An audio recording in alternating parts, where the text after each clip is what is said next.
but John Carter and all the Burroughs books. Of course, Tolkien, and then Heinlein. Richard's favorite Heinlein book was Glory Road. His favorite character was Lazarus Long. They were always fun. And he'd always take me in a new direction. After you'd finish a series that you really just got into and really loved, you'd finish it, like a week later, you'd feel kind of down because you didn't have anything to read. And he'd say, hey, try this. Man, it was the next step that blew you away. One of the things, about Richard is, he brought me up in this. And thank God, he taught me to read. Not to read, I could read, but he taught me to be able to sit for a long time. One of the things Richard didn't do, and my dad really didn't do either, was teach me about sports. I really had no idea how to do it. I remember meeting friends and getting involved, and they'd say, great, Doug, come on, let's go play baseball. And I'd say, baseball? Which hand do you hold it in? How do you hold it? Where do you hold the bat? Which hand do you put the glove on? One of my best friends, Jerry Tafoya, would say, Doug, you hold it like this. Hold your hand like this. A curveball goes like this, and you throw a fastball like this. Did anybody ever show you this? No.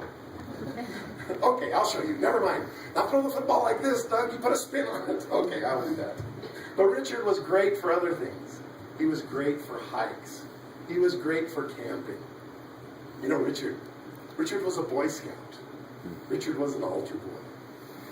Polly mentioned Richard was a gourmet chef. Richard had so many interesting things. Richard also would go out, and we were always great at war.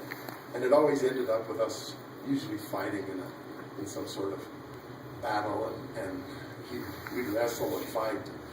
And usually one of us would get mad, but it still did learn a lot.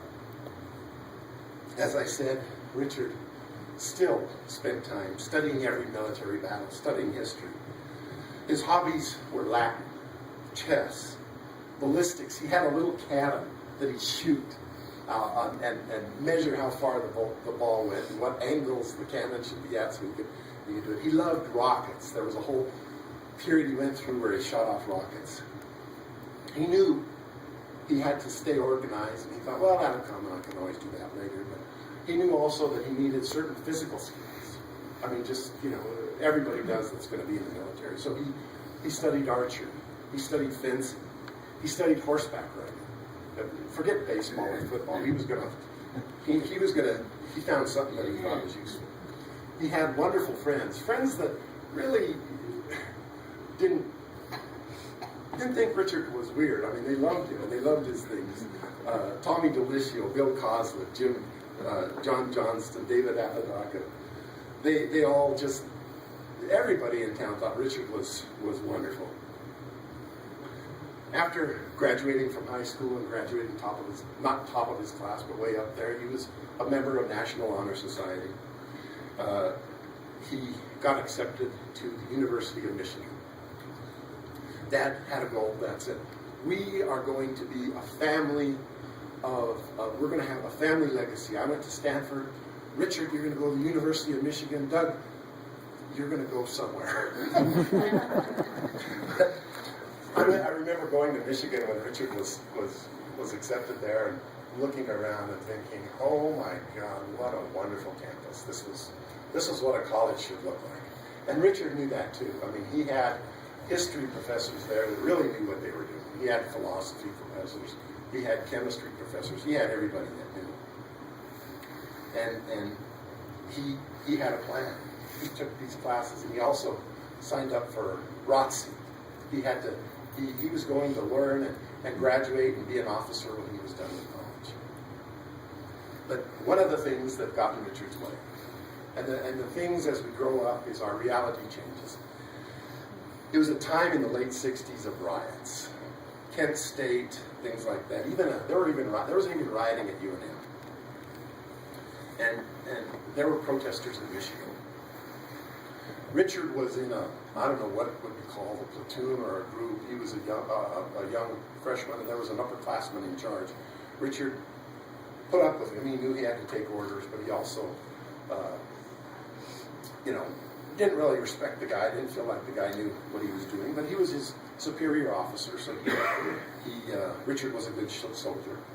So they were asked to stop protesters that were advancing on the school. So Richard goes with him, and he's armed with a rifle of something, I don't know what, tear gas or something. And he stands, and these ROTC guys line up, and the protesters say, "We are going through you, forget it." And they start to approach him, and his commanding officer says, "Fire on him! Fire at him! Shoot him!" Richard looks, and he sees this beautiful girl with a hippie band in her hair and flowers on her in her hair. He sees a young boy that reminds him of his brother. He sees another older lady holding their hands and carrying their dogs, and he sees this guy, and he says, "I said fire at him!" And Richard puts his gun down and says, "No." And he goes, "What are you doing?" And he says, I'm going home." And Richard went back and changed his clothes and came back and joined the protesters.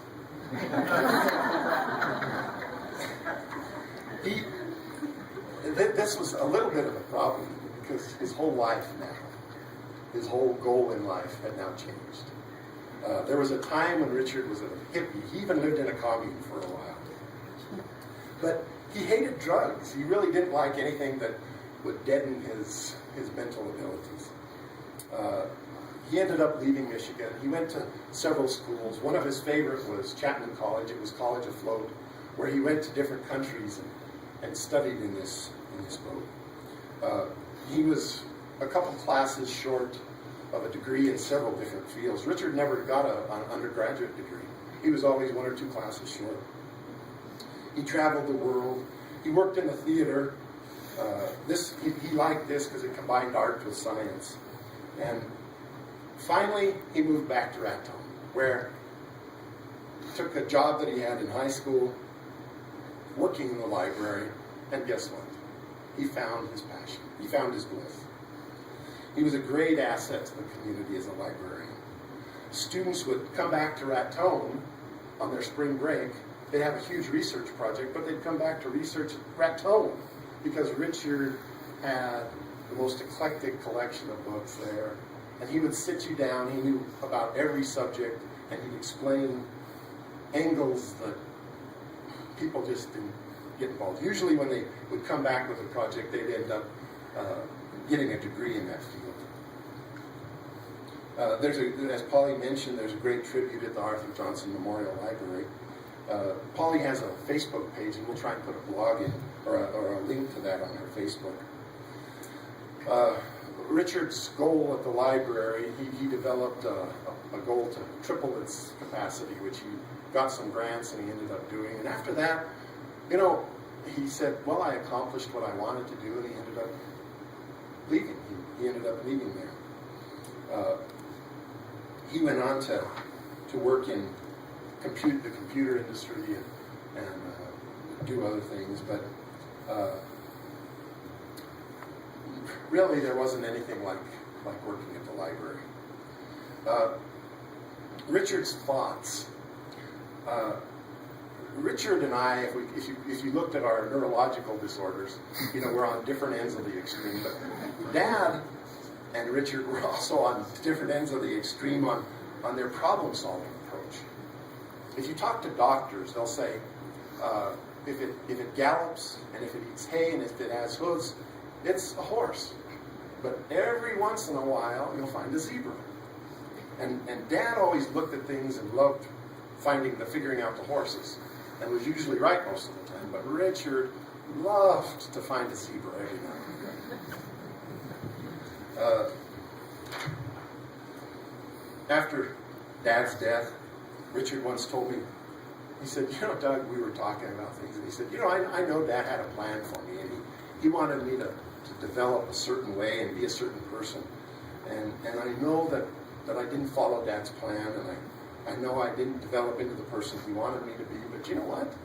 He goes, damn, I'm pretty happy with the person I became, and I got to tell you, I really love the thoughts that are going on up there. And I thought that was great. When he left, he started traveling. One of his favorite places, Paul mentioned, was Paris. He also liked Africa. There was a place there where it's a 5-star resort that's all tree houses, and he loved staying in those tree houses.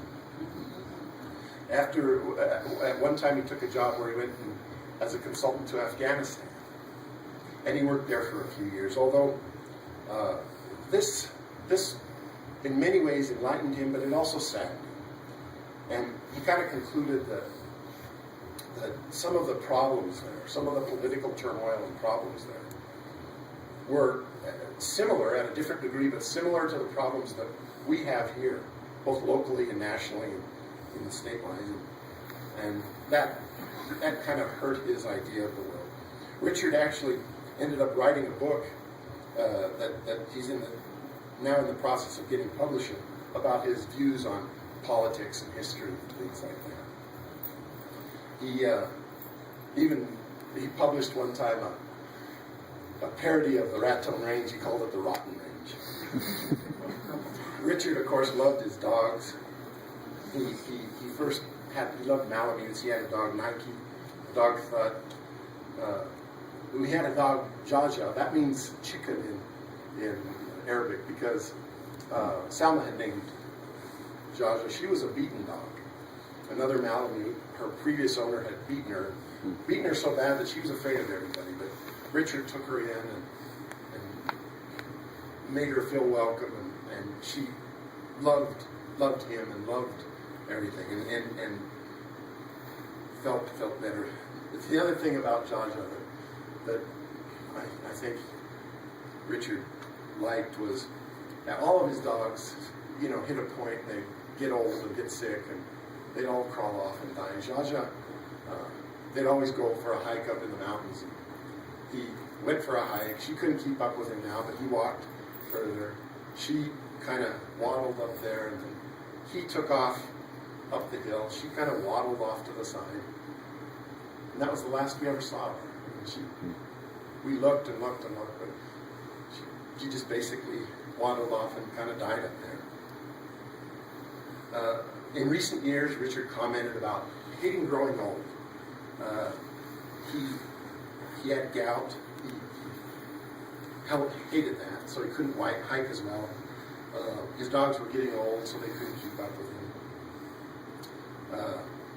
He'd laugh. He'd say, Doug, we didn't have any relatives that lived this long. And, we're starting to feel effects that aren't really things we were expecting.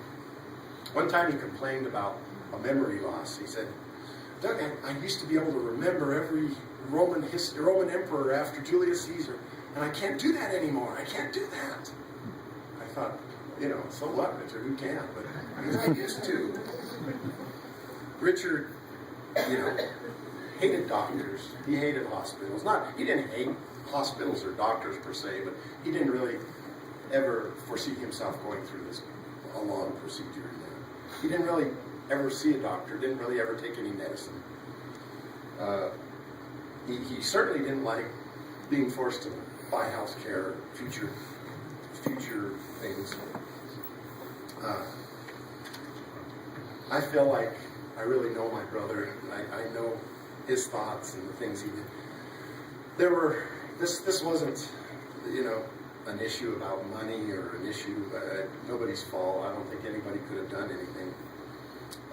He had been depressed for 53 years since my mom died, but he'd learned to live with it.